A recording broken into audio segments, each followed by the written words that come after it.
நம பார்வதி பதையே. தென்னாடுடைய சிவனே போற்றி. ஏகம்பத்துரை எந்தாய் போற்றி. அண்ணாமலையம் அண்ணா போற்றி. காவாய் கனகத்திரளே போற்றி. திருவாக்கும் செய்கருவும் கைகூட்டும் செஞ்சொற்பெருவாக்கும் பீடும் பெருக்கும் உருவாக்கும் ஆதலால் வானோரும் ஆனை முகத்தானை காதலால் கூப்புவர்தம் கை. இருசேர் பொழுதினும் இறுதியின்றியே மாறிலாதிருந்திடும் வளங்கொள் காஞ்சியில் கூறுசீர் புனைதரு குமரகோட்டம் வாழ் ஆறுமா முகப்பிரான் அடிகள் போற்றுவாம். உலகெல்லாம் உணர்ந்து ஓதற்கரியவன் நிலவுலாவிய நீர்மொழிவேணியன் அலகில் சோதியன் அம்பலத்தாடுவான் மலர் சிலம்படி வாழ்த்தி வணங்குவாம். பேயன்ன புறச்சமய பிணக்கு நூல் வழியனைத்தும் பிழையே என்று வாயன் மிதெளிந்து சைவ சித்தாந்த நெறிதேறி அதீத வாழ்வில் போயன்மீ அஞ்செழுத்தும் திருநீரும் கண்டிகையும் பொருளாக் கொண்ட நாயன்மார் திருக்கூட்டம் பணிந்திரைஞ்சும் பெரும்பேறு நான் பெற்றேனால். நம பார்வதி பதையே மகா. பேரன்புமிக்க சான்றோர்களே, சிவஞான அறக்கட்டளையின் சார்பிலே திருமுறைகளை தொடர்ந்து சிந்தித்து வருகின்ற நாம் 4ஆம் திருமுறையிலே நேற்றைய நாளிலே 10வது பதிகத்தை இங்கே சிந்தித்தோம். ஒரு அருமையான பதிகம். அதிலே சொல்லப்பட்ட சில பொருள்களை வைத்துக்கொண்டு அந்த பதிகம் முழுவதுமாக எவ்வளவு செய்திகள் உள்ளடக்கி இருக்கிறார்கள் என்பதை நாம் எல்லாம் கொஞ்சம் விவரமாகவே நேற்று பார்த்திருக்கிறோம். அதற்கு அடுத்ததாக 11வது பதிகமாக இருக்கின்ற இந்த பதிகம் பொதுப்பதிகம் என்ற தலைப்பிலே நமக்கு அருளப்பட்டிருக்கிறது. எல்லாருக்கும் நன்கு அறிமுகமான பதிகம், படிக்கிற போதே பொருள் விளங்குகின்ற பதிகம், கேட்டாலே விளங்கிக் கொள்ளுகின்ற பதிகம், சொன்னால் எல்லாரும் திரும்ப சொல்லுவது, ஒரு வரி சொன்னால் பின்னாலே எல்லாரும் சொல்லுவது என்பது போன்று பல சந்தர்ப்பங்களுக்குள்ளே பாடி பேசி பழகி கேட்டு பரிச்சயமான பதிகம். அதனால் இதுக்கு ரொம்ப விளக்கம் தேவையில்லை, படிக்கிற போதே புரிந்துவிடும். புரியாததுக்குத்தான் சிலவற்றை மேற்கோள் காட்டி சொல்ல வேண்டும். அப்படிப்பட்ட நிலையிலே நேற்றைய பதிகம் கொஞ்சம் சவாலான பதிகம் என்றே கூட சொல்லுவது போல இருந்தது. நீங்களும் கேட்டிருக்கிறீர்கள், ஏதோ எனக்கு தெரிந்த அளவு சொல்லியிருக்கிறேன். ஐயா, நேற்று என்னமோ சிமிலாரிட்டியாக ஒன்று சித்தியாரில் சொல்ல போகிறேன். நீங்களா சிமிலாரிட்டியாக ஏதோ சித்தியாரில் சொல்ல போகிறேன்.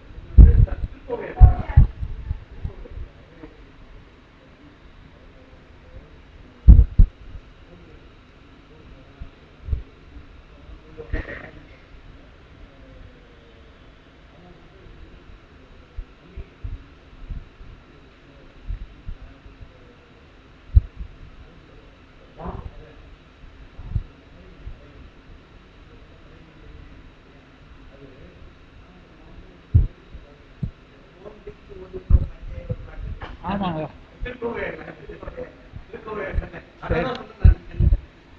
சரி சரி. நேற்று நங்கையை நாகம் மஞ்ச, நங்கையை நாகம் மஞ்ச அப்படின்ற பதிகம் வருது இல்லைங்களா? அதையும் இந்த நேற்றைய பதிகத்தையும் ஒப்பிட்டு சொன்னேன். அப்படி ஒப்பிட்டு சொல்லி அது குறிப்புரை ஆசிரியர் முத்துசுவை எழுதுகிறார். இந்த 3 பொருள்களை வச்சு எப்படி விளையாடுகிறார் பாருங்கன்னு எழுதுகிறார். கங்கை, நங்கை, பாம்பு, நிலவு, இந்த 4ம் என்னென்ன பம்பு பண்ணுற மாதிரி இருக்குது, வேடிக்கை பண்ணுற மாதிரி இருக்குது. இதெல்லாம் கொஞ்சம் வேடிக்கையாகவே இருந்தது அந்த செய்தி. அப்போ ஐயா கடைசியாக சொன்னாங்க, நாளைக்கு சிமிலாரிட்டி ஒன்று சித்தியாரிலேருந்து சொல்லணும்னு சொன்னாங்க. திருக்கோவையாரில். அதான் இப்போ நான் தொடங்குற போது அந்த எண்ணம் வந்தது.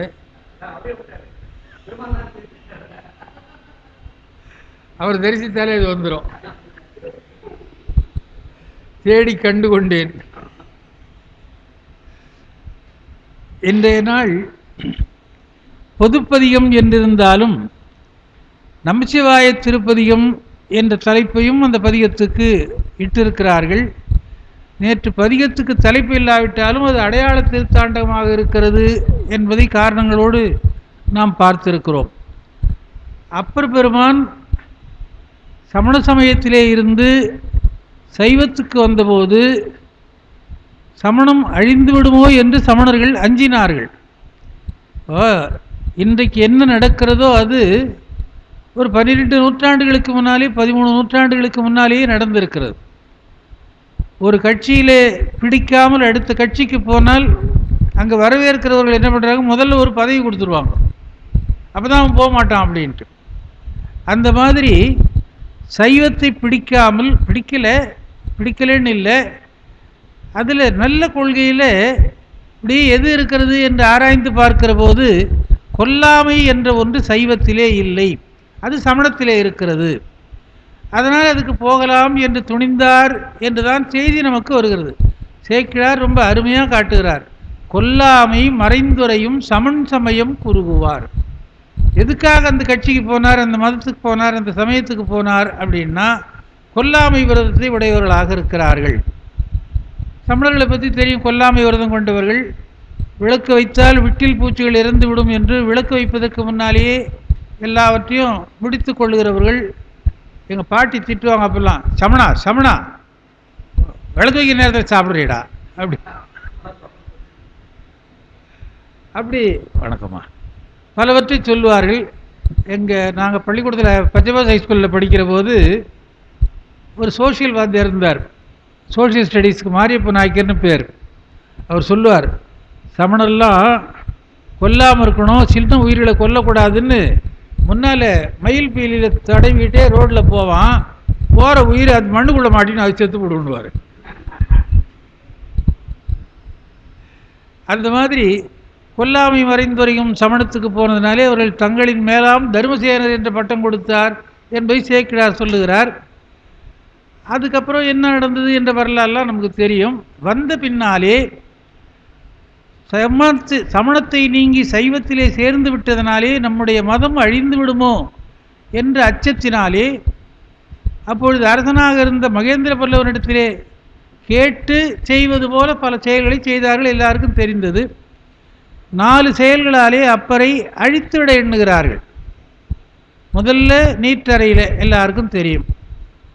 நீற்றறையிலே போய் பெருமானுடைய திருவடியை அவர் நினைத்தவுடனே மாசில் வீணையும் மாலை மதியும் அந்த பாட்டும் தெரியும். ஈசன் இந்த இணையடி நிழல் அப்படி அருமையாக இருந்தது என்று பாடினார். இறந்து போயிட்டுருப்பார். காலவாய்க்குள்ளே போனால் ஆவியில் உள்ளே போயிட்டுருப்பார். அவர் ஆவி போட்டிருக்கணும். இந்த பாவி திறந்தாங்க. அவர் சாவி இல்லாத வரார்.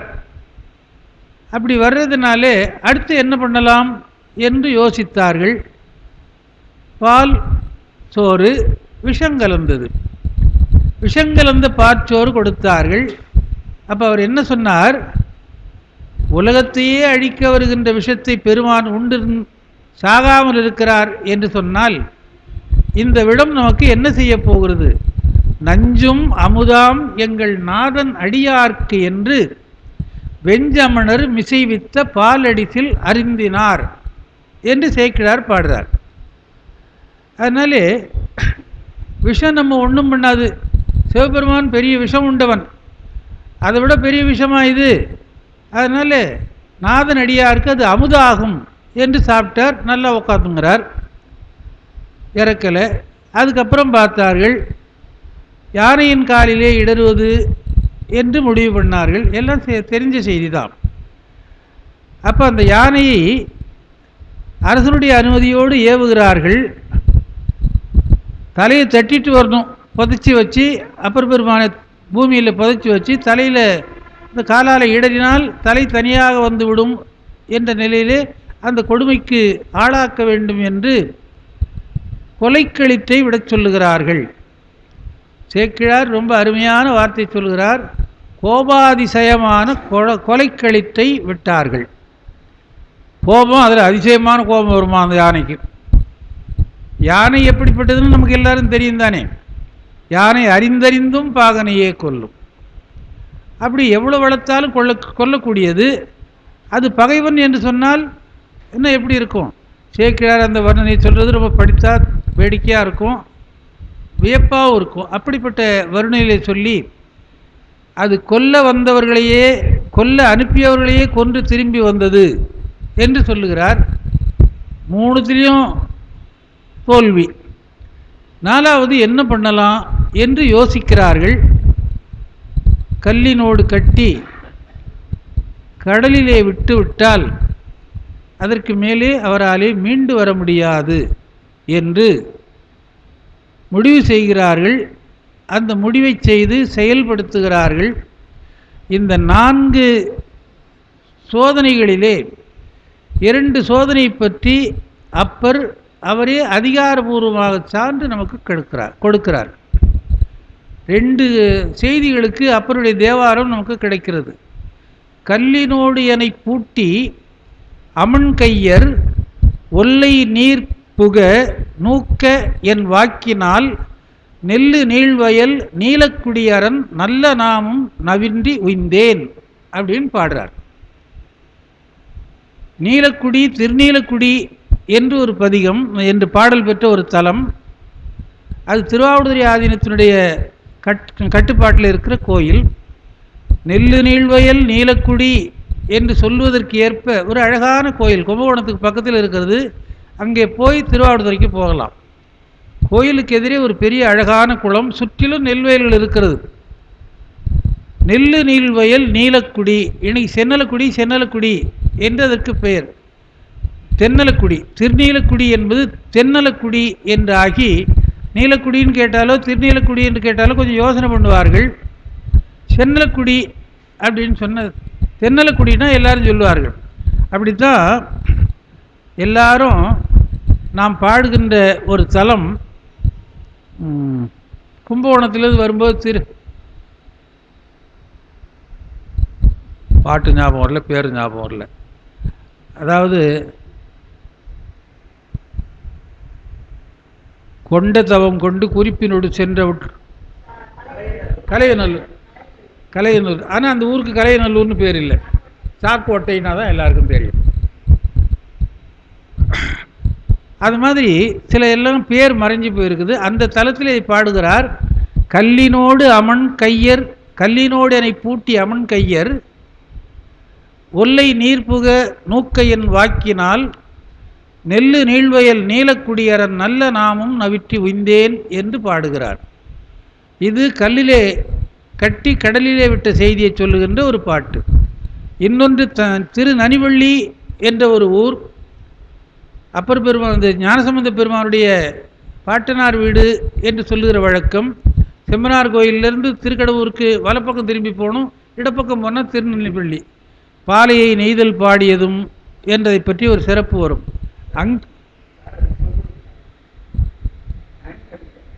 என்னங்க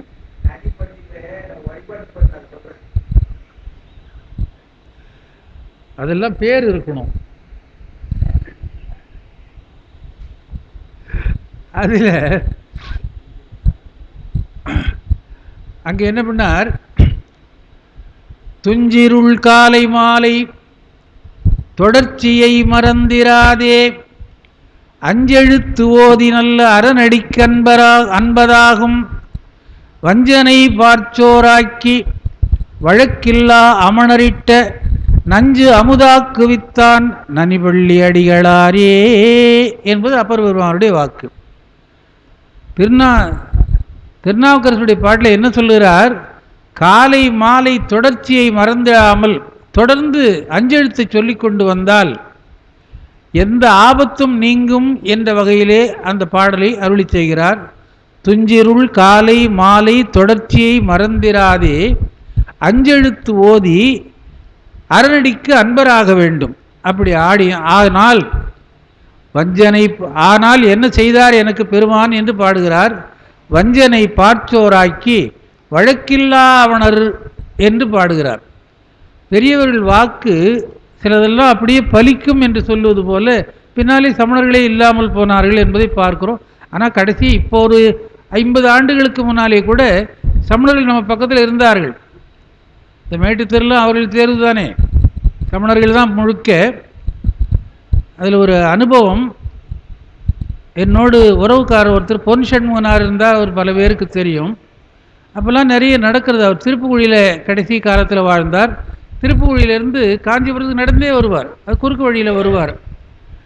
வந்து அவர் திரும்பி ஊருக்கு போவார், அங்கங்கே போவார், பேசுவார். நல்ல அறிஞர், தெரியும், அவரை பற்றி நிறைய சொல்லலாம். அவர் ஒரு நாள் திருமால்பூர் ரயில்வே ஸ்டேஷனில் இறங்கி உள்ளே கோயிலுக்கு போகிறார். இது பள்ளூர் ஸ்டேஷன், திருமால் பேர் அண்ணாண்டு இருக்குது, அந்த கோயிலுக்கு போகிறார். அங்கே வழியில் ஒரு சமணர் வீடு, அது சமணர் வீடுன்னு அவருக்கு தெரியாது, இப்போ அந்த வீடு இல்லை. அங்கே தெருவிலே போகின்றவரை பார்த்து, வெயிலில் போகிறீங்களே, இங்கே கொஞ்சம் வந்து உட்காந்து போங்களேன் என்று அந்த உள்ளே இருந்தவர்கள் கூப்பிட்டார்களாம்.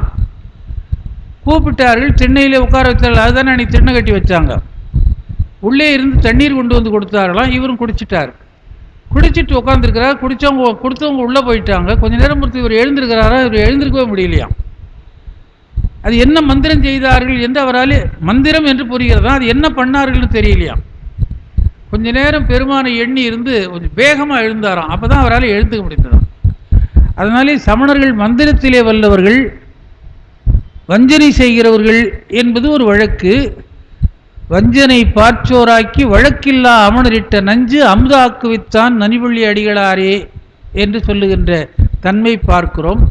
அதில் அந்த 4 செயல்களில் 2 செயல்கள் அப்பராலேயே அகச்சான்றாக கொடுத்து நமக்கு சொல்லப்பட்டிருக்கிறது. அதில் கல்லோடு பிணிக்கிறார்கள் என்பதுதானே முதல் செய்தி. அதுக்கு சொல்லுகிறார், அரசன் என்ன பண்ணா, அவ்வினை மாக்களை நோக்கி தீங்கு புரிந்தவன் தன்னை சேமமுற கொடுபோகி பாங்கொடு கல்லில் அணைத்து பாசம் பிணித்து ஓர் படகில் வீங்கொலி வேலையில் ஏற்றி வீழ்த்துமின் என்றெடுத்தான் என்று சேக்கிழாருடைய வாக்கு. பெரிய புராணத்திலே திருநாவுக்கரசர் புராணம் 123வது பாட்டு. அவ்வினை மாக்களை நோக்கி, வினை மாக்கள், வேலை செய்கிறவர்கள், அவளை பார்த்து தீங்கு புரிந்தவன் தன்னை சேமம் உறக்கொண்டு, ரொம்ப ஜாக்கிரதையாக விட்டுவிடாமல் கெட்டியாக பாதுகாப்போடு கொண்டு வந்து கொடு போகி பாங்கொடு கல்லில் அணைத்து, கல்லோடு சேர்த்து பாசம் பிணித்து, பாசம் என்றால் கயிறு என்று ஒரு அர்த்தம், கயிற்றாலே கட்டி கொடுபோகி பாங்கொடு கல்லில் அணைத்து ஓர் படகில் வீங்கொலி வேலையில் எற்றி வீழ்த்துமின், வேகமாக தள்ளி விடுங்க என்று சொன்னானாம். இது பெரிய புராணம் சொல்லுகின்ற வாக்கு. அப்பருடைய வாக்கு அந்த பாட்டில் முதல்ல என்ன இருக்குது, சோதிவானவன் பொருந்த கைதுழ கல் துணை பூட்டியோர், கற்றுணைன்னு தான் இருக்குது. எப்படியோ பாடினவங்க பாட்டை கெடுத்தாங்க, எழுதினவங்க ஏட்டை கெடுத்தாங்கன்ற மாதிரி கற்றுணை பூட்டியோர் அப்படின்னு பாடம் வச்சுக்கிட்டு அது ஒரு கம்பம் வச்சு கட்டி விட்டாங்க. அப்புறம் பழைய படங்களெல்லாம் பார்த்தா ஒரு கல் கம்பத்தில் அப்புறம் கட்டி வச்சு படகுல போட்டுற மாதிரி இருக்கும். இப்போ அது மாறி போச்சு. கல்லை துணையாக வைத்து அவரை வைத்து கட்டி, ஏன்னா வெளியில் தரையில் நடக்கிற போது அவர் பழிச்சுக்கிறார், எதுவாக இருந்தாலும் தண்ணியில் போனால் திரும்ப வரமாட்டார் என்று எண்ணிய காரணத்தினாலே அது போய் எப்படி வேகமாக தள்ளிட்டு வாங்கன்னு சொன்னானாம். பாங்கொடு கல்லில் அணைத்து ஓர் படகில் வீங்கொலி வேலையில், அதிகமாக ஒலி செய்கின்ற வேலைன்னு கடல், கடலில் எற்றி வீழ்த்துமின், தள்ளி உள்ளே தள்ளிட்டுவாங்க, வேகமாக தள்ளி உள்ளே விட்டுவாங்க என்று சொன்னான். அப்போது நாவுக்கரசர் நினைக்கிறாராம், எப்பரிசாயினும் ஆக ஏத்துவன் எந்தையை என்று செப்பிய வண்தமிழ் தன்னால் சிவன் அஞ்செழுத்தும் துதித்தார் என்பது அடுத்த பாட்டு பெரிய புராணத்தில். என்னன்னா நடக்கட்டும், எல்லாம் சிவனன், எல்லாம் சிவன் என நின்றாய் போற்றி என்று போற்றி திருத்தாண்டகத்திலே சொல்லுவது போல எதுவாக இருந்தாலும் இறைவனுடைய செயல், அதனாலே அவனின்றி ஓரணும் அசையாது என்பதனாலே நாம் அப்படி பார்த்து கொள்ளலாம் என்று எண்ணி எப்பரிசாயினும் ஆக, என்ன ஒன்றாலும் ஆகட்டும், நாம் சிவபெருமானுடைய ஐந்தெழுத்தை சொல்லுவோம் என்று சொல்லி துதித்தார் என்று அந்த சேக்கிழார் அதற்கு தோற்றுவாயாக சில செய்திகளை சொல்லுகிறார். பாட்டு உங்களுக்கு தெரியும். முதல் பாட்டு அம்மா கடவுள் உனக்கு தெரியும் பாடினார்கள், பின்னாலேயும் சொன்னார்கள்.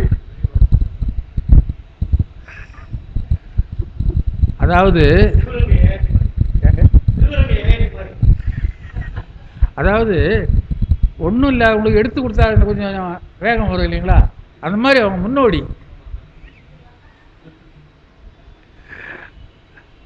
சொற்றுடை வேதியன் சோதிவானவன் பொற்றுணை திருந்தடி பொருந்த கைதொழ கற்றுணை பூட்டியோர் கடலில் பாய்ச்சினும் நற்றுணையாவது நமச்சிவாயவே. என்ன ஆனாலும் நமச்சிவாய, அவ்வளோதான் கடைசி முடிவு.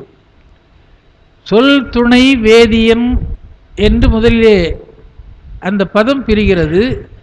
பெருமான் சொல்லாகவும் இருக்கிறான், சொல்லுக்கு துணையான பொருளாகவும் இருக்கிறான். சொல்லும் பொருளும் ஆனார்தாமே நாம் திருமுறையில் படிக்கிறது. அதில் இன்னொரு பாட்டு அபிராமி அந்தாதியிலே வருகிறது. அபிராமி அந்தாதியில் என்ன சொல்லுகிறாள்?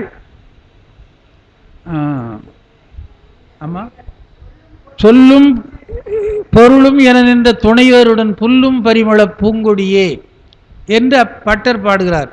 சொல்லும் பொருளும் என நின்ற துணைவருடன் புல்லும் பரிமள பூங்கொடியே என்பது அபிராமி அந்தாதி. பெருமான் சொல்லாக இருக்கிறான், அந்த சொல்லுக்கு பொருளாகவும் அவனே இருக்கிறான். மாணிக்கவாசகர் திருவாசகத்தை சொல்ல பெருமான் எழுதினார். அதை கேட்டார்கள், காட்டினார்கள். இதற்கு பொருள் என்ன என்று சொன்னால் அம்பலவாணன் என்று காட்டினார் என்று பார்க்கிறோம்.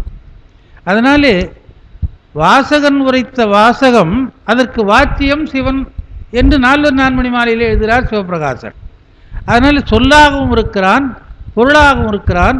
அதனால சொல்லுக்கு துணையாக இருக்கின்ற பெருமான் சிவபெருமான் அவன் சோதி வானவனாக இருக்கிறான். உலகத்தில் இருக்கிற ஒளிக்கெல்லாம் மூல காரணமாக இருக்கின்றவன்.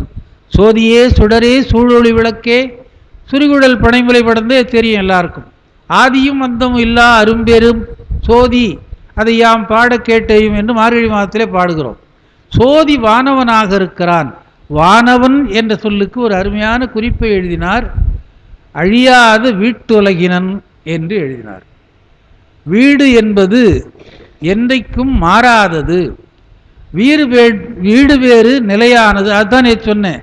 போகியாக இருக்கிறான், யோகியாக இருக்கிறான் என்று சொல்லுகின்ற போது போகியாயிருந்து உலகத்துக்கு போகத்தை கொடுக்கிறான், யோகியாக இருந்து முத்தி பேற்றை கொடுக்கிறான். இரண்டும் தர வேண்டிய கடப்பாட்டிலே இருக்கின்றவன் ஆகையினாலே அவன் என்றும் அழியாத முத்தி தருவனாக இருக்கிறான். ஆகையினாலே அதாவது சித்தியாரில் ஒரு பாட்டு வரும், சிவனலால் முத்தியில் சேர்த்துவார் இல்லை. அதனால்தான் இன்னொரு பாட்டை சொன்னார் சித்தியார், யாதொரு தெய்வம் கொண்டீர் அத்தெய்வமாகிய அங்கே மாதொரு பாகனார் தாம் வருவர். மற்ற தெய்வங்கள் வேதனைப்படும், பிறக்கும் இறக்கும், மேல் வினையும் செய்யும். ஆதலால் அவையிலாதான் அறிந்து அருள் செய்வர் புரிவன் அன்றே என்று ஒரு பாட்டு. அதனால் நீங்கள் எந்த தெய்வத்தை ஒன்றாலும் கும்பிடுங்க, கடைசியாக உங்களுக்கு அருள் செய்வது யார், முக்தி கொடுப்பது யார்? இறைவன் சிவபெருமான். கலெக்டர் கையெழுத்து போட்டால் தான் கடைசியாக ஆர்டர் வரப்போகுது. நமக்கு அந்த ஆர்டர் போடணும் என்ற ஆசையில் நாம் என்ன பண்ணுறோம், பியூனை பார்க்குறோம், கிளார்க்கை பார்க்குறோம், சூப்பரண்ட்டை பார்க்குறோம், எல்லாரையும் பார்க்குறோம். எல்லாரும் சரி சரின்றாங்க, ஆகிப்போச்சு உங்களுக்கு வேலை, நீங்கள் கொடுக்க வேண்டியது கொடுத்துட்டு போங்க, நம்ம கவனிச்சுட்டு போடுங்க அப்படின்றான். அதையும் கவனிச்சுட்டு வந்துடும். கடைசியாக அவனை கவனிச்சுட்டு ஆர்டர் வருதா? அது எங்கேயோ போய் வருகிறது. அதனால் எந்த தெய்வத்தை கும்பிட்டாலும் அதன் வழியாக சிவபெருமானுக்கு சென்று அவன் சிவபெருமான் தான் பலம் தருபவன் ஆகையினாலே அந்த முத்திய பதம் என்றும் அழியாக இருக்கின்ற காரணத்தினாலே அவன் ஜோதி வானவனாக இருக்கிறான், அழியாத வீட்டுலகத்திலே இருக்கிறான், தருபவனாக இருக்கிறான். பொற்றுணை திருந்தடி பொருந்த கைதொழ, பொன் திருவடி, துணை திருவடி, திருந்திய திருவடி. அது என்ன அப்படின்னு சொன்னால் இது மூணுக்கும் அடை. நேற்று சொன்னமே, மதி கதிர் பிறை என்று அந்த பாம்புக்கு நிலவுக்கு சொன்னது போல இதுலேயும் அப்படி பிரித்து சொல்லணும். அதாவது துணையடி, திருந்தடி, பொருந்தடி என்று மூன்றாக பெறுகிறது. பொற்றுணை, திருந்தடி, பொன்னடி, துணையடி, திருந்தடி என்று.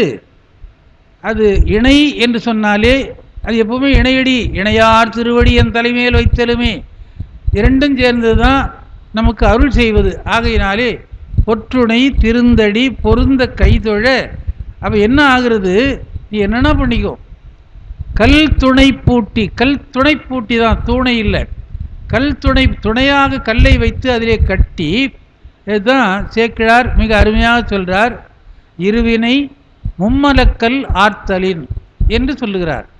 வினை என்பது பாசம், இருவினையாகிய பாசம், நன்மை தீமை, பாவ புண்ணியம் என்கின்ற பாசம் ஆணவம் கண்ணும் மாயையாகிய மலத்தோடு சேர்ந்து அது எவ்வளவு செய்ய முடியுமோ அப்படி செய்கிறது. கடைசியிலே இறைவன் அருளாலே அது அடங்கி போகிறது. அதுதான் சேக்கிழார் அப்படி பாடுகிறார். கடலில் அந்த கட்டப்பட்ட உடல் செல்லுகிற போது இருவினை பாசம் மும்மலக்கல் ஆர்த்தலின் என்று பாடுவார். அப்படி கல் துணை பூட்டி அனுப்புகிற போது என்ன பண்ணாராம், பெரிய புராணத்தை சேக்கிழார் சொல்லுகிறார். அரிய அஞ்செழுத்தை அரசு போற்றிட கருநெடுங்கடலினுள் கல்லும் மிதந்தது. பெரிய புராணம். தேவாரத்துக்கு விளக்கம் சொல்ல வேண்டுமானால் பெரிய புராணத்தை பார்க்கலாம். பெரிய புராணத்தில் ஏதாவது விளங்கவில்லை என்றால் தேவாரத்தை பார்க்கலாம். இப்படி இரண்டையும் கலந்து பார்க்கிற போது அருமையான ஒரு இன்பம் நமக்கு உண்டாகும். படிக்கிற செய்தியும் மனத்திலே தங்கும். அப்படி கடலிலே கொண்டு போய் விட்டார்கள். இருவினை பாசம் மும்மலக்கல் ஆர்த்தலின் வரு பவக்கடலில் வீழ் மாக்கள் ஏறிட அருளுமை அஞ்செழுத்து அரசு இக்கடல் ஒருகல் மேல் ஏற்றிடல் உரைக்க வேண்டுமோ. அது கடல்லிருந்து கரையில் கொண்டு வந்து சேர்க்கும். அது போய் நாம் சொல்லணுமா? பெருமான் அப்படி கல்லிலே கட்டப்பட்டு கடலிலே தள்ளிவிட்டாலும் அது ஆடிக்கொண்டு போகிறது. வருணன் என்ன தவம் செய்தான் என்று பாடுகிறார் சேக்கிழார். அவரை அலைக்கரங்களாலே தள்ளி தாலாட்டுவது போல கொண்டு போய் விட்டார். அப்போ திருநாவுக்கரசர் கரையேறினார் என்ற செய்தியெல்லாம் உங்களுக்கு தெரியும். கரையேற விட்ட குப்பம் என்று ஒன்று இருக்கிறது. கடலூருக்கு பக்கத்தில், திருப்பாதிரி பக்கத்தில் இருக்கிற செய்தி. அது இன்னைக்கு வண்டிப்பாளையம் என்று மருவி இருந்து அந்த பேர் மறைஞ்சு போய் புருகீஸ்பேட்டைன்னு இருக்குது இன்றைக்கி. அது கடலூர், மஞ்சக்குப்பம் இந்த பக்கத்தில், அது நியூ டவுன், அண்ணாண்ட ஓல்டு டவுன். அந்த பக்கத்தில் வண்டிப்பாளையம் என்று இருந்தது. அந்த வண்டிப்பாளையம் பூரா நெசவாளர் பகுதி. கடல் எங்கே அங்கே போச்சோ அப்போ தெரியல. ஒரு கொட்டை மாதிரி கொஞ்சம் தண்ணி இருக்குது. ஆண்டுதோறும் கரையேற விட்ட விழாவை பெருமான் போய் அங்கே நடத்தி கொள்ளுகிறார். இப்போ அந்த வண்டிப்பாளையன்றது கூட மறைஞ்சு போய் புருகீஸ்பேட்டையும் புருகீஸ் குப்பம்னு மாறி போச்சு. அது அங்கே போய் ஏறினார். அப்போது கரையேற விட்ட குப்பம் என்பதனாலே அந்த பெருமானுக்கு கரையேற விட்ட முதல்வன் என்று ஒரு பெயர். இந்த வரலாறு சிவஞான சாமிகளுடைய வரலாற்றிலே வருகிறது. ரொம்ப அழகான பாட்டு.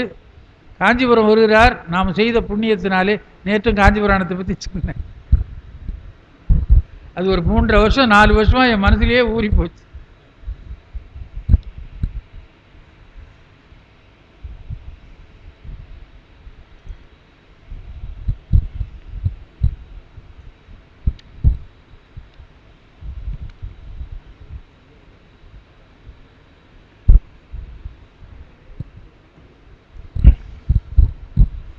அதாவது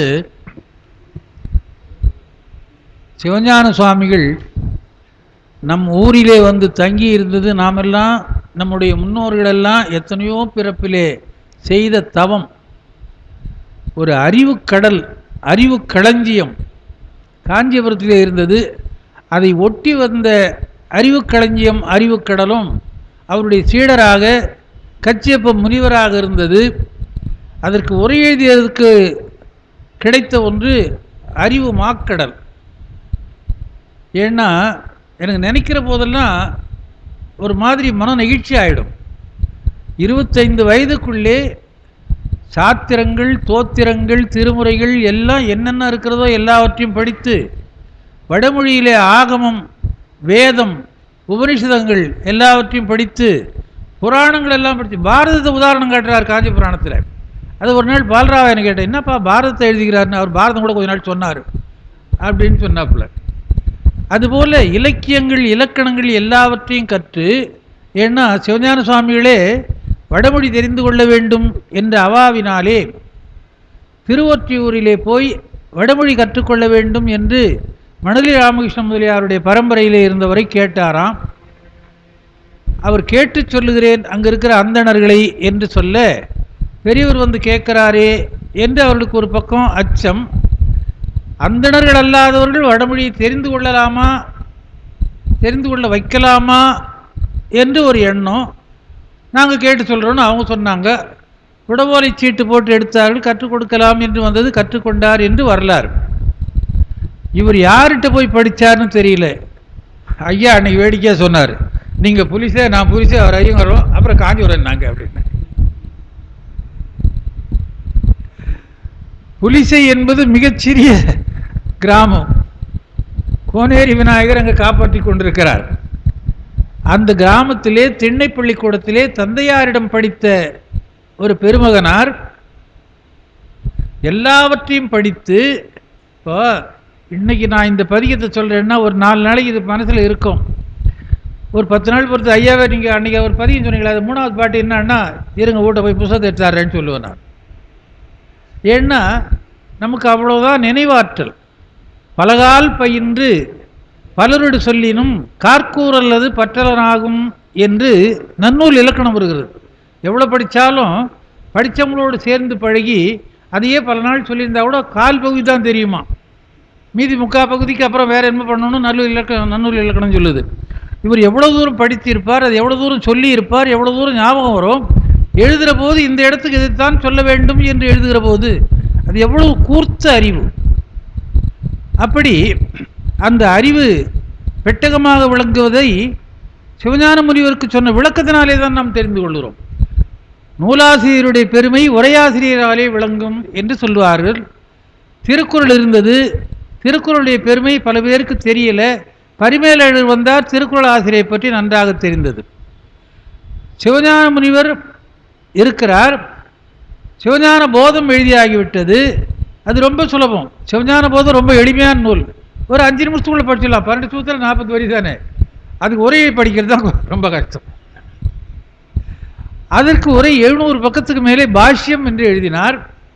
அப்போது சிவஞான போதத்திலே எவ்வளவு செய்தி இருக்கிறது என்பது உரையாசிரியராலே விளங்குகிறது. அந்த உரையாசிரியரை, சிவஞான முனிவரை காஞ்சிபுரத்துக்கு அழைத்து கொண்டு வந்தவர் மணியப்ப முதலியார். அங்கேருந்து வர்றாங்க, திருப்பாதிரி புலியூரில் வருகிறார்கள், பெருமானை வணங்குகிறார்கள். அந்த கோயிலுக்கு முன்னாலே ஒரு போர்டு இருக்குது, கரையேற விட்ட முதல்வா உன்னை அன்றியுமோர் கதி உண்டாமே அப்படின்னு ஒரு போர்டு எழுதி, ஒருத்தர் இதுக்கு கடைசி வரியாக வைத்துக்கொண்டு பாட்டு எழுதி கொடுக்கிறவர்களுக்கு 1000 பொன் கொடுக்கப்படும் என்று எழுதியிருக்கிறார்கள். மாலை வரையிலே பார்க்கிறார்கள், யாரும் எழுதலை. சிவஞான சுவாமிகள் போய் அந்த பாட்டை எழுதி கொடுக்கிறார் ஒரு அந்தணருக்கு, அவர் பொன் பெற்றுக் கொள்ளுகிறார் என்று வரலாறு வருகிறது. அதாவது உரையேல் தவிட்ட முதம் சேர்ந்தனிட உண்டனை வல்லினம் என்றாலும் உரையேறவிட்ட தா முதலாகுமா என சித்தென்றுரைக்கில் என்னாம் வரையேறவிட்ட முதனாளவனாக் கொண்டு நரும் புலிசை மேவும் கரையேறவிட்ட முதல்வா உன்னை அன்றியுமோர் கதி உண்டாமே. பாட்டு சுலபமாக பாடிட்டார் அவர். ஒரு வார்த்தை பிரித்து கூட நம்மளால் பொருள் சொல்ல முடியாது. வரையேல் தவிட்ட முதம் சேந்தனிட உண்டனை, இது முதல் சொல். இந்த பாட்டெல்லாம் அடிக்கடி படித்தது, அது கொஞ்சம் வேகமாக சொல்லிடலாம். இந்த செய்தியெல்லாம் எப்போ ஒரு சந்தர்ப்பம் வரும்போது தானே சொல்ல முடியும். சேந்தனிட தவிட்ட முதம் உண்டார் பெருமான், அதுதான் திருவாதிரை களி, தவிட்டுக்களி என்றெல்லாம் சொல்லுகிற வழக்கம்.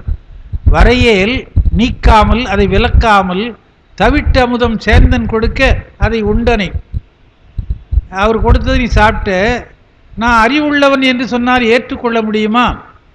வல்லினம்தான் மொழிக்கு முதலாகும் என்று இருக்கிறது. கசட தவிர வல்லினம் 6 வல்லினம் வல்லின எழுத்துக்களும் மொழிக்கு முதலாகவும் சொல்லுக்கு முதலாகவும் வரும் என்று இருக்கிறது. டாரா வருமா? அந்த மாதிரி நான் போய் அறிவுள்ளவன் என்று சொன்னால் முடியுமா? என்னை சித்தென்று உரைக்கில் என்னாம், என்ன போய் அறிவுடையவன்னு சொன்னால் இந்த உலகம் ஒத்துக்குமான்னு கேட்குறார். அறிவுடையவங்க தான் அப்படி கேட்பாங்க, அறிவில்லாத நான் தான் அறிவுடையவன் சொல்கிறோம். அதுக்கு அடுத்து சொல்கிறார், நரையேற விட்ட முதனாளவனாக் கொண்டு நரும் புலிசை மேவும். இது 3வது வரி.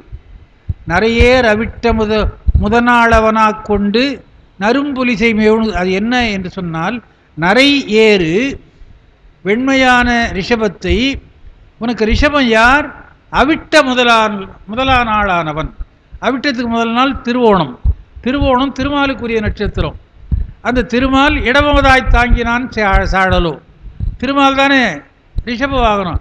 நரையேறு அவிட்ட முதலாளவனாக கொண்டு உன்னுடைய வாகனத்தை திருமாலை ஏறாக கொண்டு வாகனமாக கொண்டு நரும் புலிசை மேவும் அழகிய திருப்பாதிரி புலியூர் என்ற தலத்திலே மேவும் பொருந்தி இருக்கின்ற கரையேற விட்ட முதல்வா, அப்பர் சுவாமிகளை கரையேற செய்த பெருமானே, உன்னை அன்றியுமோர் எனக்கு ஓர் கதி உண்டாமி அப்படின்னு பாடினவுடனே அந்த பாட்டை வியந்து பாராட்டினார்கள் என்றெல்லாம் செய்தி வருகிறது. அப்படி கரையேற விட்ட குப்பம் இன்றுக்கும் ஆண்டுக்கு ஒரு நாள் பெருமான் அங்கே போய் அதை செய்து அந்த விழாவை செய்கிறார்கள். அதை ஒரு நாளில் அங்கே போகிறதுனாலே இவர் எப்படி உதவினார் என்பதை வரலாற்றிலே சேக்கிழார் சொல்லுகிறார். அவர் தோன்றா துணையாய் இருந்தனன் தன் அடியோங்களுக்கே என்று அப்பர் சுவாமிகள் பாடுறாரா, இன்றாளுமாய் எனக்கு எந்தையுமாய் உடன் தோன்றினராய் அப்படி இருந்தவர் தோன்றா துணையாக இருந்தனன் என்று பாடுகிறார்.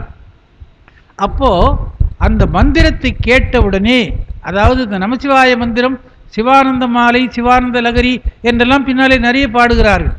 சிவநாமம் ஆகிய 5 எழுத்து அதுவே கரையேற விட்டது. ஏன்னு சொன்னால் அது சொல்லுகிறார், இருவினை பாசம் மும்மலக்கல் ஆர்த்தலின் வருபவ கடலில் வீழ் மாக்கள் ஏறிட அருளும் மெய் அஞ்செழுத்து அரசை. அதுதான் நான் விளக்கம் சொல்ல வருகிறேன். இப்போ அதுதான் இவ்வளோ நேரம் சொல்லிட்டு இருந்தேன். அருளும் மெய் அஞ்செழுத்து அரசை. அஞ்செழுத்து அரசு என்று சொன்னால் 2 வகையாக பொருள் சொல்லுகிறார்கள். அஞ்செழுத்து அரசு என்பது நமசிவாய மந்திரம், அது எல்லாருக்கும் தெரியும் நமசிவாய மந்திரம் என்று. திருநாவுக்கரசே 5 எழுத்து பக்த பஞ்சாட்சரம். அழகான வார்த்தை சொன்னால், அதான் நானும் எழுதி வச்சிருக்கிறேன். அதாவது அந்த பெயரை எத்தனையோ வகையிலே நாம் உச்சரிக்கிறோம். ஒரு வகையிலே 4 பெயர்களையும் சொல்லுகிற போது புள்ளி எழுத்துக்களை நீக்கினால் 5 எழுத்து வரும். அது என்ன பெயர் என்று சொன்னால், ஞானசம்பந்தர், நாவுக்கரசர், சுந்தரமூர்த்தி, மணிவாசகர். இது பெயர் எப்படி எப்படியே மாற்றி சொல்கிறோம். இந்த பெயரை சொன்னால் நாவுக்கரசர், அது இருக்கிற ஒற்றெழுத்தெல்லாம் நீக்கிட்டால் உயிர்மெய் எழுத்து 5 இருக்கும். சுந்தரமூர்த்தி, அதையும் அந்த புள்ளி எழுத்து விட்டுட்டா 5 எழுத்து இருக்கும். சுந்தரமூர்த்தி மாணிக்க வாசகர் என்பதில் அப்படித்தான் இருக்கும். ஞானசம்பந்தர் என்பதில் அப்படி இருக்கும். இது எதுக்கு பெரிய புராணத்தை ஆதாரத்தோடு சொல்லுகிறேன். பாண்டியனுடைய வெப்பு நோயை தீர்க்க முடியாமல் சமணர்களெல்லாம் ஒரு பக்கத்திலே ஒதுங்கி இருக்கிறார்கள். அப்பொழுது அருகிலே இருக்கிற மங்கையர்க்கரசியாரும் குலச்சிறையாரும் அவரை சார்ந்த ஆட்களும் ஞானசம்பந்தர் வந்தால் இந்த நோய் நீங்கும் என்று சொல்லுகிறார்கள். இந்த வார்த்தை பாண்டியமன்னுடைய காதிலே போய் விழுகிறது. இங்கே சமணர்கள் மயில் பீலியை வைத்து கொண்டு தடவுகிறார்கள். அது பீலி கருகி விடுகிறது. அவன் துடிக்கிறான். அவர்களாலே தீர்க்க முடியவில்லை. அப்போ அந்த சைவ சமயத்தை சார்ந்த அன்பர்கள் சில பேர் அங்கே இருக்கிறவர்கள் அங்கே இருக்கிறாங்க. மங்கையர்க்கரசி, குலச்சிறை நாயனார் அவரோடு இருக்கிறவர்கள் அந்த கூட்டத்திலே சொல்லுகிறார்கள், ஞானசம்பந்த பெருமான் வந்தால் இந்த நோய் தீரும் என்று சொல்லுகிறார்கள். அப்போ அழகாக ஒரு பாட்டை சேக்கிழார் சொல்லுகிறார். அது சேக்கிழார் தவிர வேறு யாரும் சொல்ல முடியாது. அப்படி சொல்லணும்னா ஐயா சொல்லுவார்.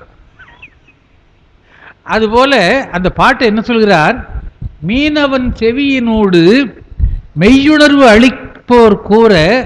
அந்த வார்த்தை யார் சொன்னார்களாம்? மெய்யுணர்வு அளிப்போர். உணர்வு எல்லாருக்கும் இருக்கும். அந்த உணர்வு சில காலம் தங்கி அழிந்து போகுமானால் அது பொய் உணர்வு. அது நிலைத்து நின்று பயன் தருமானால் மெய்யுணர்வு. அப்படி சொன்னவர்கள் யார்? சைவர்கள். அவர்கள் மெய்யுணர்வு அளிப்போர். மீனவன் செவியினோடு மெய்யுணர்வு அளிப்போர் கூற ஞானசம்பந்தர் என்னும் நாம மந்திரமும் செல்ல. ஞானசம்பந்தர் அதான் 5 எழுத்து. அதில் இருக்கிற ஒற்று நீக்கினால் 5 எழுத்து வரும். அது காதிலே போய் கேட்டதோ அது மந்திர சொல்லாக கேட்டது என்று சேக்கிழார் சொல்லுகிறார். அதனாலே அந்த நாமும் பக்த பஞ்சாட்சரம் என்று ஐயா சொன்னது போல் எல்லாரும் சொல்லுவார்கள். அது பரமனை குறிக்கின்ற பஞ்சாட்சரம், இது பக்தர்களை குறிக்கின்ற பஞ்சாட்சரம், இது பக்த பஞ்சாட்சரம் என்று சொல்லப்படுவது. அதனாலே தானே முதலே சொன்னார், ஞானத்தின் திருவுருவை நான்மறையின் தனித்துணையை வானத்தின் மிசையன்றி மண்ணில் வளர் மதிக்குழுந்தை தேன்னக்க மலர்கொன்றை செஞ்சடையார் செய்தொடுக்கும் கானத்தின் எழுபிறப்பை கண்களிப்பு கண்டார்கள். என்ன வார்த்தை சேக்கிழாருடைய வார்த்தை! அந்த செவியிலே மந்திரம் சொன்ன உடனே அவன் கொஞ்சம் எழுந்து நின்னானான். அதுக்கப்புறம் இந்த செய்தியெல்லாம் தெரியும். மானமில் அவரை பார்த்து ஆனபோது அயர்வு தன்னை அகன்றிட அமணராகும் மானமில்லவரை பார்த்து மாற்றம் ஒன்று உரைக்கலுற்றான். அது வரைக்கும் அவர்களை சார்ந்து நின்றவன் இப்போ மானமில்லாத சமணர்கள் ஆயிட்டாங்க. அவளை பார்த்து சொன்னான் என்று வருகிறது. அப்படி அந்த 5 எழுத்தை சொல்லுகிற போது எப்படி அது நோய் நீக்குகிறது, துன்பத்தை நீக்குகிறது என்பதை சொற்றுணை வேதியன் என்று தொடங்கி 5 எழுத்து என்ன பலன் கொடுக்கும் என்று சொல்லுகிறார். பின்னால் இதனுடைய விளக்கத்தை எல்லாம் சொல்லிக் கொண்டு வந்து பாடலை சொல்லுகிறார். பூவினுக்கு அருங்கலம் பொங்கு தாமரை, ஆவினுக்கு அருங்கலம் அரண் அஞ்சாடுதல், கோவினுக்கு அருங்கலம் கோட்டம் இல்லது, நாவினுக்கு அருங்கலம் நமச்சிவாயவே. எல்லாருக்கும் தெரிஞ்ச பாட்டு. பூவெனப்படுவது பொறிவாழ் பூவே என்பது ஒரு சொல், ஒரு தொடர். பூ என்று சொன்னால் தாமரை தான். பொறிவாழ் பூ, பொறியின வண்டுகள் என்று ஒரு அர்த்தம். தாமரை மலர் தேன் உடையதாகினாலே வண்டுகள் நிறைந்திருக்கும். இதை பற்றி வேடிக்கையாக சிவஞான முனிவர் ஒரு பிள்ளைத்தமிழில் பாடுறார். அந்த பாட்டு சொன்ன நேரம் ஆகும். கமலம் இப்படி அழகாக இருக்கும் என்று அமுதாம்பிகை பிள்ளைத்தமிழில் ஒரு பாட்டு வருகிறது. பூவெனப்படுவது பொறிவாழ் பூவே என்பதனாலே அப்பர் சுவாமிகள் அந்த வாக்கிலே என்ன வருகிறது? பூவினுக்கு அருங்கலம். கலம் என்றால் ஆபரணம்னு அர்த்தம். நாமெல்லாம் கலம் என்பது பாத்திரத்துக்கு சொல்லுவோம்.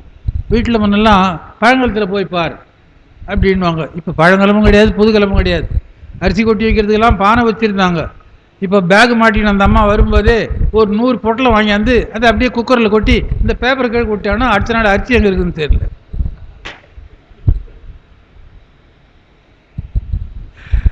முன்ன அதை வச்சுக்கின்னு உரலில் போட்டு குத்தி உலக்கையை தொடச்சி முரத்தில் எடுத்து போட்டு பூமி போச்சா பாரு, மூக்கு போச்சா பாரு, கோயில் போச்சா பாருங்கள.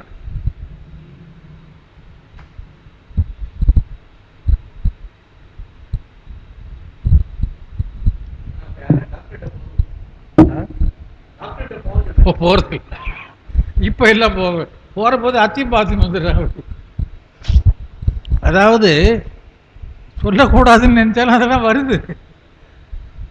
இப்போ காய்கறிக்கு எவ்வளோ நம்ம பத்திரப்படுத்துகிறோம். தினமும் வாங்கலாம். தெருவுக்கு முன்னால் வீட்டில் ரோடு ஓரத்தெல்லாம் இப்போ கிடையாது போச்சு. இந்த கொரோனா வந்ததுனால போனால் 1/2 கிலோ 1/4 கிலோ ஓணுன்றதை வாங்கி அன்னைக்கு போட்டுக்கலாம். நாம் என்ன பண்ணுறோம்? வாங்கி வந்து ஃப்ரிட்ஜில் வச்சிடறோம். அது 4 நாளில் முத்தி போகுது. வீட்டில் கரண்ட் வேஸ்ட்டு, அதில் வைக்கிறதுனால நாம் எத்தையோ துன்பத்தை அனுபவிக்கிறோம். அன்னைக்கு காய்கறியை பற்றி கவலையே படலை. சிவஞான முனிவர் தான் துணை வர்றார். அதுக்கு சிவஞான முனிவர் மடத்தில் இருக்கிறார். சமையல்காரன் தனியாக இருக்கிறான். என்ன சமைக்கிறதுன்னு வந்து கேட்குறான். பாட்டு தெரியுங்களா ஐயா? சுலபமாக சொல்லிட்டார். சற்றே துவையல். அவன் என்ன சமையல் பண்ணுங்கன்னு கேட்டான். வேலைக்காரன் வந்து சற்றே துவையலறை தம்பி ஒரு பச்சடி வை, வற்றல் ஏதேனும் வறுத்துவை, குற்றமில்லை காயமிட்டு கீரை கடை, கம்மெனவே மிளகு காயரைத்து வைப்பாய் கறி. தீர்ந்து போச்சு. எந்த பதார்த்தத்துக்கும் வெளியே போக வேண்டியதில்லை. தம்பி ஒரு பச்சடி வை, வீட்டில் இருக்கிற பருப்பு வச்சு வெங்காயத்தை வச்சு தயிரை வச்சு ஏதோ வச்சு ஒரு பச்சடி வச்சுக்கோ. சற்றே துவையலறை, ஏதோ உளுத்தம் பருப்போ துவரம் பருப்போ கடலை பருப்போ ஏதோ ஒரு பருப்பு வச்சு துவையல் அரைச்சிக்கோ. முன்னெல்லாம் அம்மியில் வச்சு துவரம் பருப்பு வறுத்து வச்சு சீரகம் பூண்டு போட்டு தாளித்து அம்மியிலே வச்சு அரைச்சாங்கன்னா மணக்கும். இப்போ தொகையில் சட்னியாக மாறி அது சட்னி புளிச்சு போகுது. சற்றே துவையலரை தம்பி ஒரு பச்சடி வை, வற்றல் ஏதேனும் வறுத்துவை.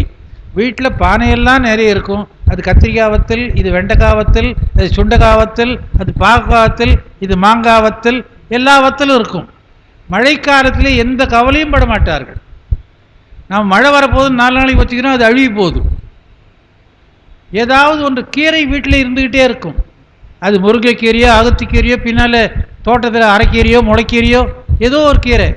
சற்றே துவையலரை தம்பி ஒரு பச்சடி வை, வற்றல் ஏதேனும் வறுத்துவை, குற்றமில்லை காயமிட்டு கீரை கடை. பெருங்காயம் போட்டு கீரை தாளித்து கடைச்சி வச்சிரும். இது இப்படி சுலபமாக சொல்லிட்டார். அதுக்கப்புறம் மிளகு காயை அரைச்சி கறி வை. அப்பெல்லாம் மிளகாய் கிடையாது, மிளகு காய் தான். எங்கள் பாட்டி அடிக்கடி சொல்லுவாங்க, மிளகு சாறுன்றது முளைச்சாறு அப்படின்வாங்க.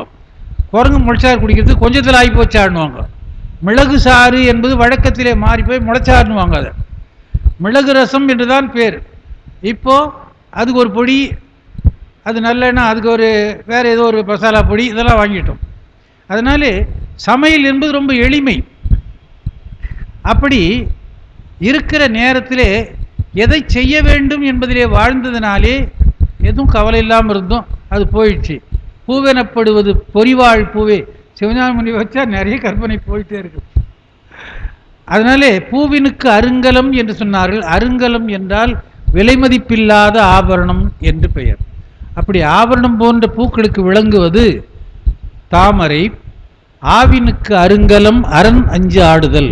பெருமானுக்குரிய 5 அபிஷேக பொருள்கள் பால், தயிர், நெய், கோமயம், கோசலம், ஆனைந்தாடி நான் கண்டாய், ஆனைந்தாடி கண்டாய் என்றெல்லாம் பார்க்குறோம். பெருமானுக்கு அபிஷேக பொருள்களை கொடுப்பதனாலே அது மாட்டுக்கு அழகிய ஆபரணமாக அமைகிறது. கோவினுக்கு அருங்கலம் கோட்டம் இல்லது. அரசனுக்கு அழகு தருவது எது என்று சொன்னால், வளையாத கோல் உடையவனாகி கொடுங்கோலன் அல்லாமல் செங்கோல் உடையவனாக இருப்பதுதான் அரசனுக்கு அணிகலம். நாவினுக்கு அருங்கலம் நமச்சிவாயவே. இதெல்லாம் வெளியிலிருந்து பார்க்கணும். நம்மிடத்திலே நம்முடைய நாக்கினாலே நாம் சொல்லுகின்ற போது நமசிவாய என்ற மந்திரத்தை சொன்னால் அது நாக்கு பெற்ற பயனாக இருக்கும் என்று சொல்லி அந்த பாடலை சொல்லுகிறார். அடுத்தது ஒரு உதாரணம் சொல்றார். நெருப்பு, விறகு, பல இடத்துல சொல்றார். விறகில் தீயினன் பாலில் படுநெய் போல் மறைய நின்றுடன் மாமணி சோதியான் அப்புறம் வாக்குதான் அது. அந்த விறகு எவ்வளவு இருந்தாலும் சிறு துளி நெருப்பு இருக்குமானால் அது ஒன்றுமில்லாமல் போகிறது. அதுபோல இந்த உலகத்திலே நாம் எவ்வளவோ பாவம் செய்கிறோம். அது தெரிந்து செய்த பாவம், தெரியாது செய்த பாவம், புத்திபூர்வம், அபுத்திபூர்வம் என்றெல்லாம் சொல்லப்படுகிறது. அது எவ்வளவு பாவமாக இருந்தாலும், எவ்வளவு பெரியதாக இருந்தாலும், நமசிவாய மந்திரத்தை சொன்னால் அது பெரிய நெருப்பு, பெரிய விறகு சிறிய நெருப்பினாலே அழிந்து போவது போல ஒன்றுமில்லாமல் போகும் என்று சொல்லுகிறார். விண்ணுற அடுக்கிய விறகில், விண்ணுற அடுக்கிய விறகு, 1000 அளவு அடுக்கப்பட்டிருக்கிற பெரிய விறகு போர். அந்த விறகில் வெவ்வழல் உண்ணிய புகில், கொடிய நெருப்பானது அதை சாப்பிட வேண்டும் என்று உள்ளே சென்றால் அவை ஒன்றும் இல்லையாம். அது பாரதத்தில் ஒரு செய்தி வரும். ஏற்றிய நறுநெய் வீசி இந்தனம் அடுக்கினாலும் காற்று வந்துராத போது கடுங்கனல் கதவுவற்றோ என்று பீஷ்மர் சொல்லுவார் ஒரு இடத்துல. எவ்வளோ நெருப்பு வேணாலும் வைக்கலாம்பா, நெய் ஊற்றி பற்ற வைக்கலாம், காற்று வந்தாதான் அது எரியும் என்று சொல்லுவார். ஏற்றிய நறுநெய் வீசி இந்தனம் அடுக்கினாலும், இந்தனம்னா விறகு, இந்தனம் அடுக்கினாலும் காற்று வந்து உராத போது கடுங்கனல் கதுவுமோ என்று. இந்த நெருப்பை கொண்டு வைக்கிற போது அது பார்க்கறது எவ்வளோ இருக்குது, விண்ணுற அடுக்கி இருக்கிறது.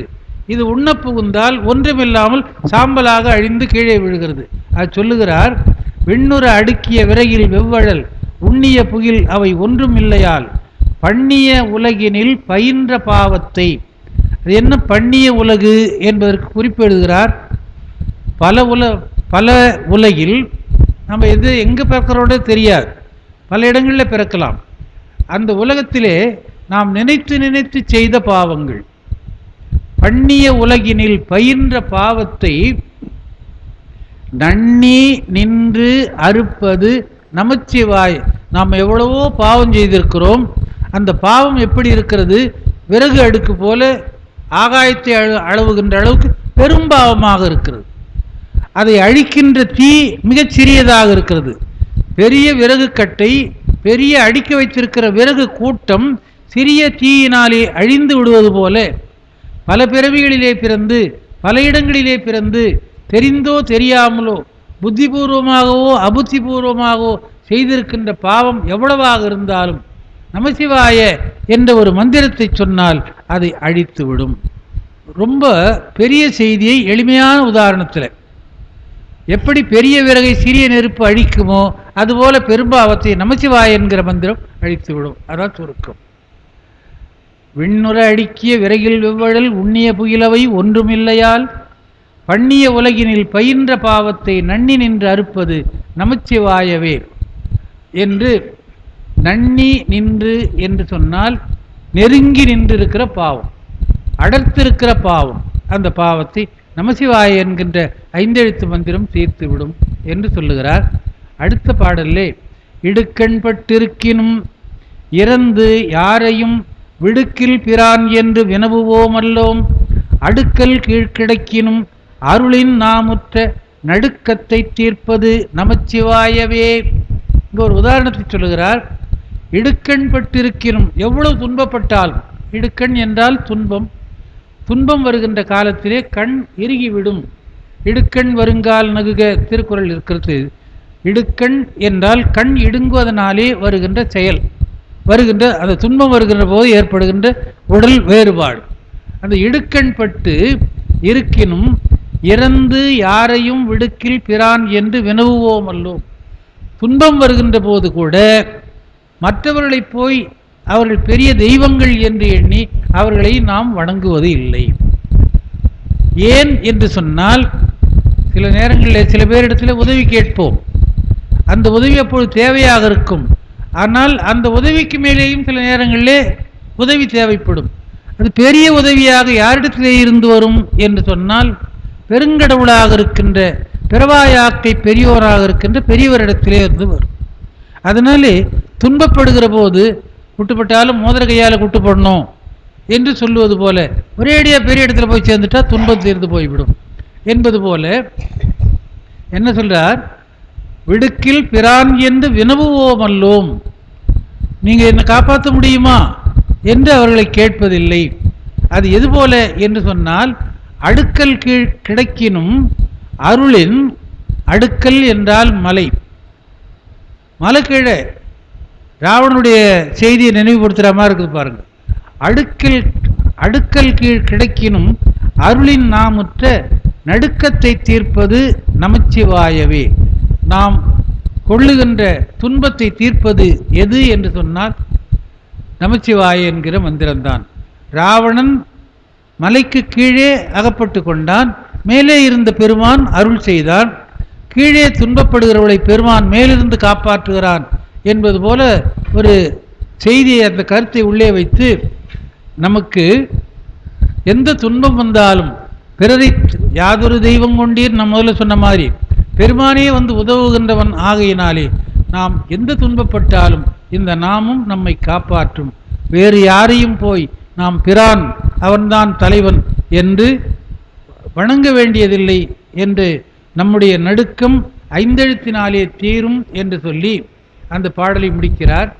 அடுத்த பாட்டிலே வெந்நீரு, திருவெண்ணீரு, உருத்திராட்சமணி போன்ற சைவ பூஷணங்களை பற்றி சொல்லி இந்த பாடலை சொல்லுகிறார்.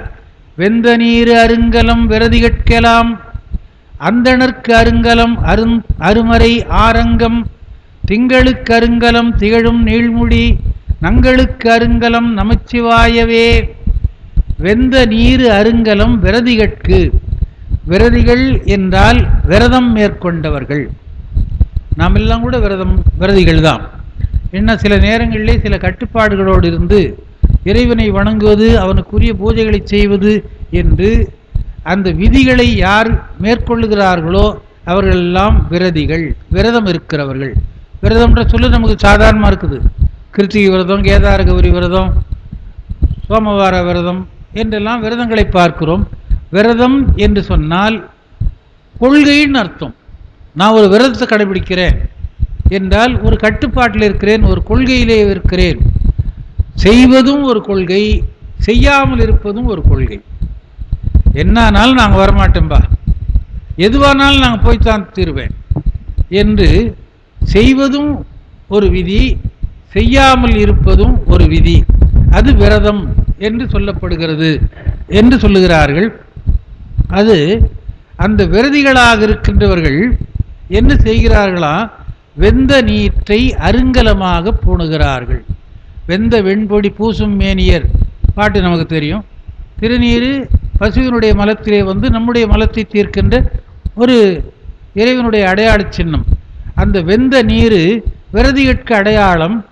அந்தணர்களுக்கு அதுபோல அடையாளமாக அருங்கலமாக விளங்குவது எது என்று சொன்னால் 4 வேதங்களும் 6 அங்கங்களும்.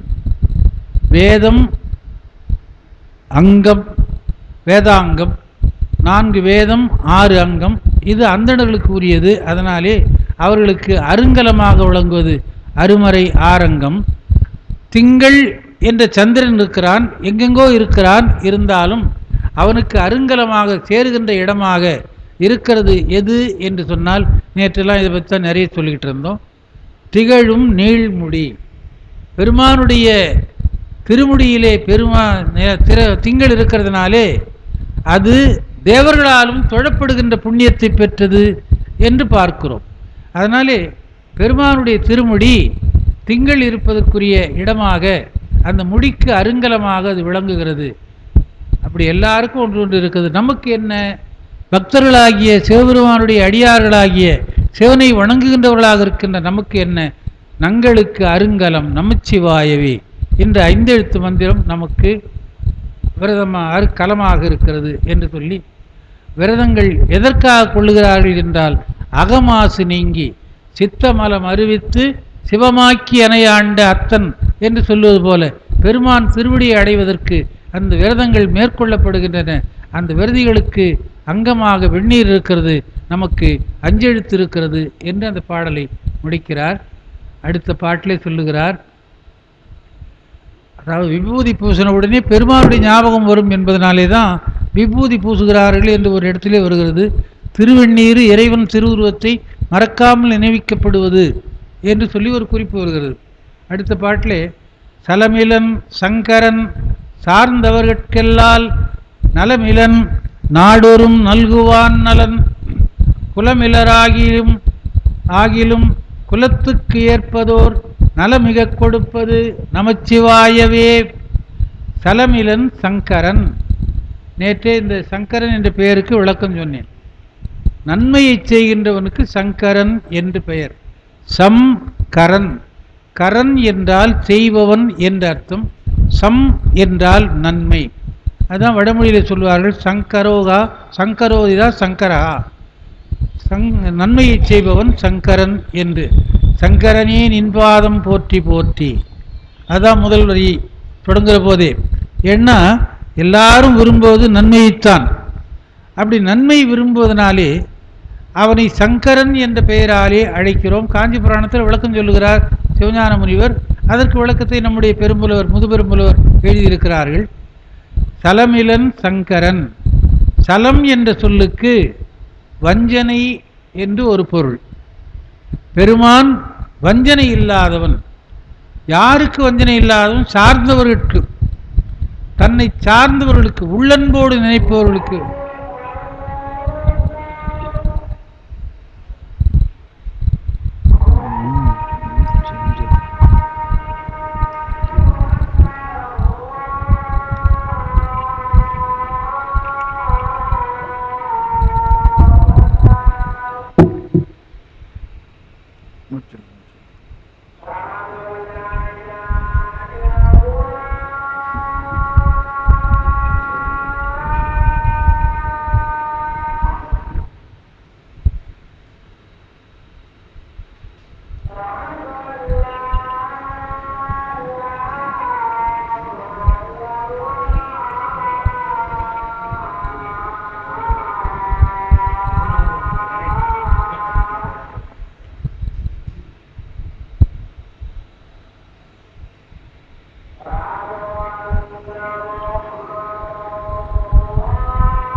நம பார்வதி பதையே.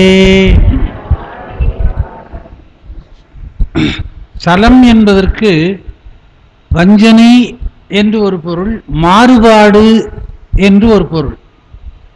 சிவபெருமான் எப்படிப்பட்டவன் என்று சொன்னால் மாறுபாடு இல்லாதவன். சங்கரன் சலமிலன் என்றால் அவன் வஞ்சனையற்றவன், மாறுபாடற்றவன், எல்லோருக்கும் ஒரே நியதியாக இருப்பவன் என்ற அர்த்தம்.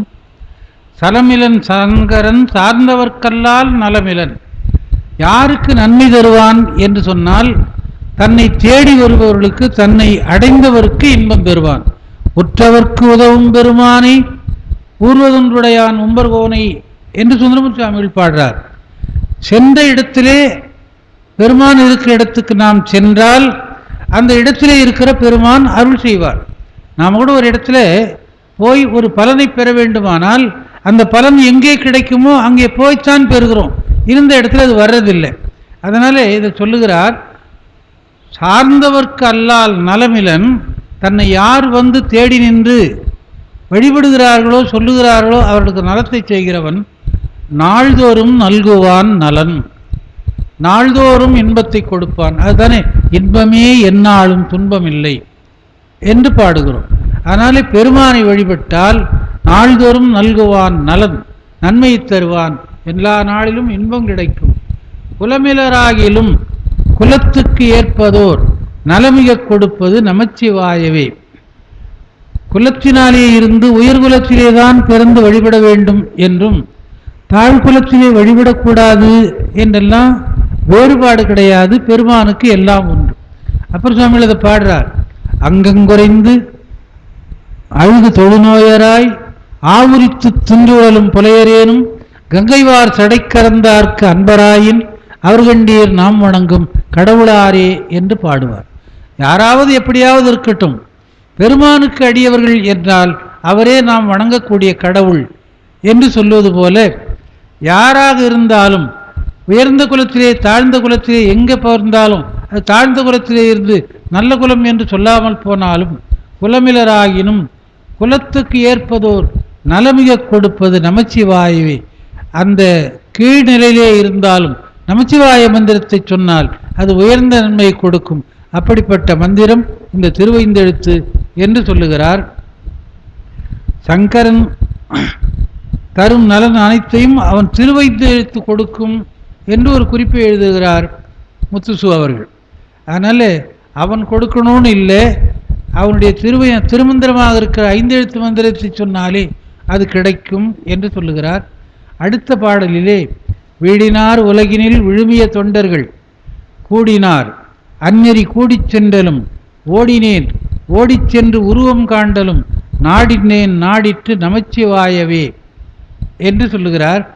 வீடினார் உலகினில் விழுமிய தொண்டர்கள். வீடினார் என்று சொன்னால் அழிந்து விட்டார்கள் என்று பெயர், மறைந்தார்கள் என்று பெயர். தொண்டர்கள் பின்னாலே வருகிற போது பதமுத்தி பரமுத்தி என்று முத்தியிலே செல்லுகிறார்கள். இந்த முத்தி என்பது வீடு பேறு என்று சொல்லுகிறோம். வீடு பேறு என்பது விடுவதினாலே வருவது என்று அதற்கு இலக்கணம் சொல்லுவார்கள். தமிழில் அருமையான இலக்கணங்கள்லாம் இருக்குது.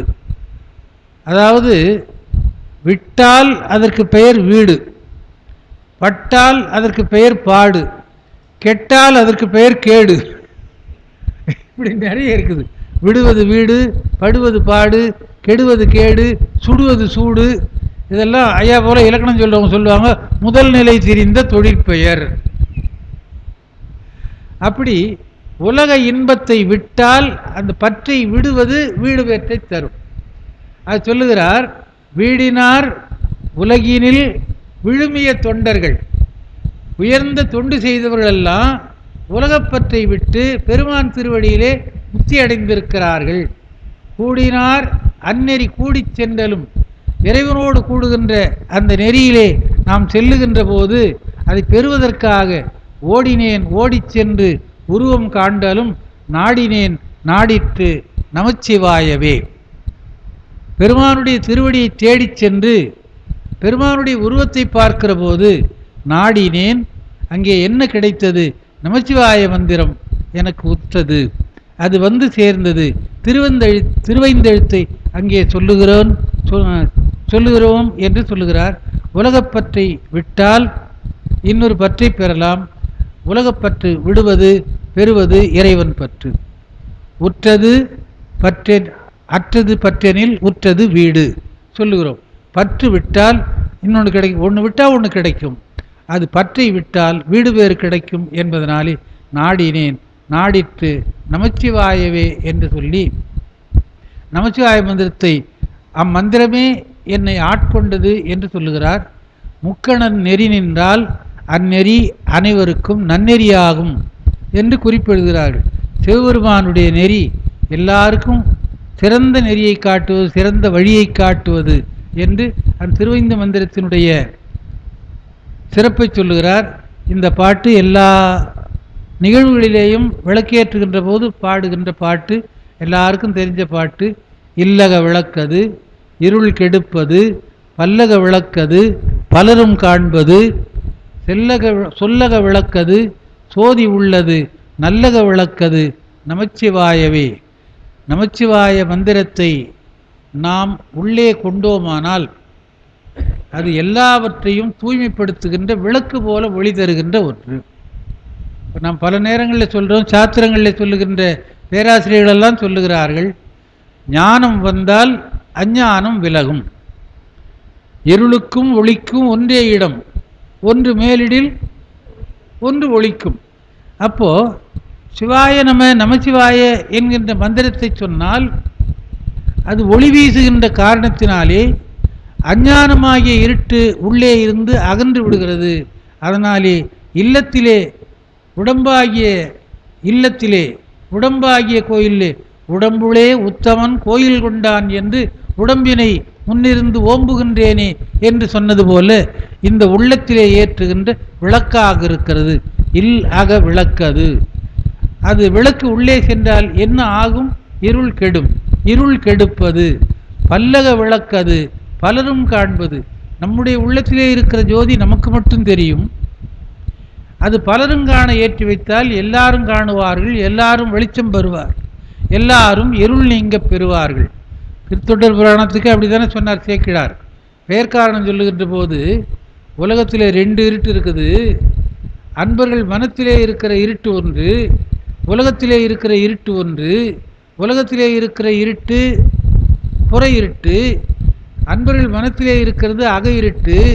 புற இருட்டை சூரியன் போக்கும், அக இருட்டை சிவபெருமானுடைய புராண கதை போக்கும் என்று சொன்னார்.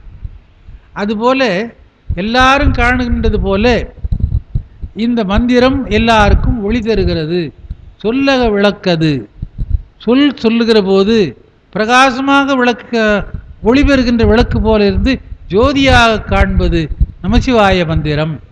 நல்லக விளக்கது நமச்சிவாயவே.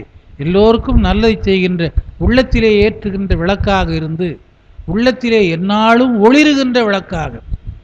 சிலதெல்லாம் நாம் தூங்குகிற போது நம்முடைய சிந்தனை தூங்கும் என்பதெல்லாம் உண்டு. ஆனால் சில யோகிகள் அது உள்ளத்திலேயே எரிந்து கொண்டிருக்குமாறு செய்கிறார்கள். அந்த யோகிகள் இன்னும் இருக்கிறார்கள் என்றெல்லாம் சொல்லுகிறார்கள். திருவண்ணாமலையில் போனால் இன்னும் சித்தர்கள் இருக்கிறார்கள், அவருடைய குரல் கேட்கிறது என்று சொல்லுகிறார்கள். வள்ளிமலையிலே செல்லுகிற போது சித்தர்கள் இருக்கிறார்கள், அங்கே வாசம் வருகிறது என்று சொல்லுகிறார்கள். அப்படி என்றைக்கும் வாழ்கின்றவர்களாக இருக்கின்ற சித்தர்கள், அதுபோல ஒரு சித்தர் தான் திருமூலர் என்று சொல்லப்படுகின்ற நம்முடைய 10ஆம் திருமுறை ஆசிரியர். அதுபோல நல்லக விளக்கது நமச்சிவாயவே என்று சொல்லி அடுத்த பாடலாக முன்னெறியாகிய முதல்வன் முக்கணன் தன்னெறியே சரணாதல் திண்ணம். பெருமான் எல்லா நெறிகளையும் காட்டியிருக்கிறான். அதில் முன்னெறி முதல் நெறி முதலாக சென்று அடைய வேண்டியது எது என்று சொன்னால் முக்கட்பெருமானாக இருக்கின்ற முதல்வன் காட்டிய நெறி. மற்றதெல்லாம் அதற்கு பின்னாலே அது அதற்குள்ளே அடங்கி விடுகிறது. இப்போ ஒரு பெரிய விளக்கு எரிகிற போது சிறிய விளக்கு எரிந்தாலும் புண்ணியம் இல்லை, எரியாட்டாலும் தப்பு இல்லை. சின்ன விளக்கு அகல் விளக்கு இருக்கிறது. அகல் விளக்கு எரிகிற போது அந்த அகல் விளக்கிலே இருந்து இன்பத்தை பெறுகிறோம்.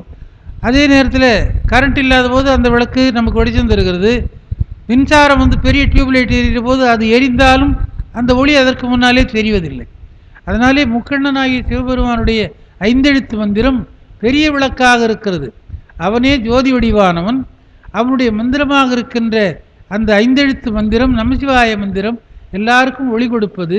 அது முன்னெறியாகிய முதல்வன் முக்கணன் தன்னெறி. அதை நாம் எல்லாம் சரண் என்று அடைய வேண்டும். தன்னடைந்தார்க்கு இன்பங்கள் தருவான் என்று முன்னாலே சொன்னோம்.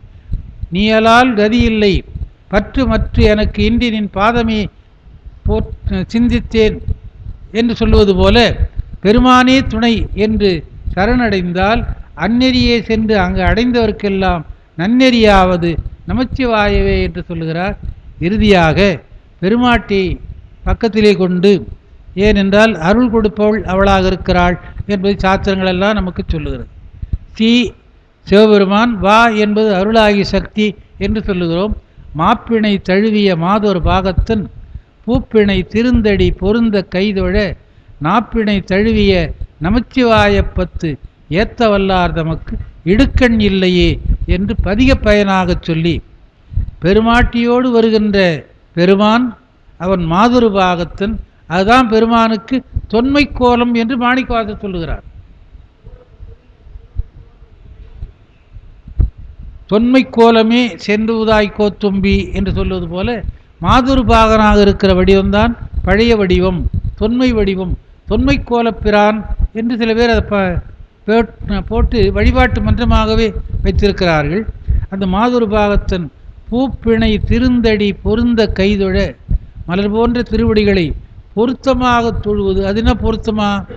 திருவடி மனத்திலே இருக்கணும், கண் அவனுடைய திருவடியை பார்க்கணும், சிந்தனை அவனிடத்திலே ஒன்றாக இருக்கணும். சிந்தனை நிந்தனக்காக்கி அந்த பாட்டு எல்லாருக்கும் தெரியும்.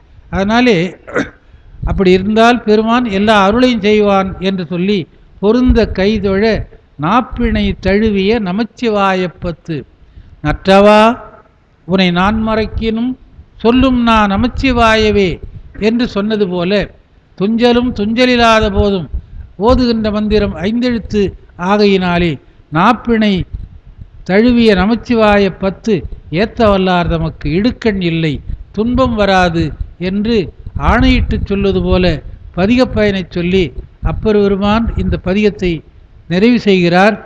பொதுப்பதிகம் என்றிருந்தாலும் இது சந்தர்ப்பத்திலே பாடப்பட்ட காரணத்தோடு பாடப்பட்ட பதிகம் என்பதும் நமக்கெல்லாம் அறிமுகமான பதிகம்.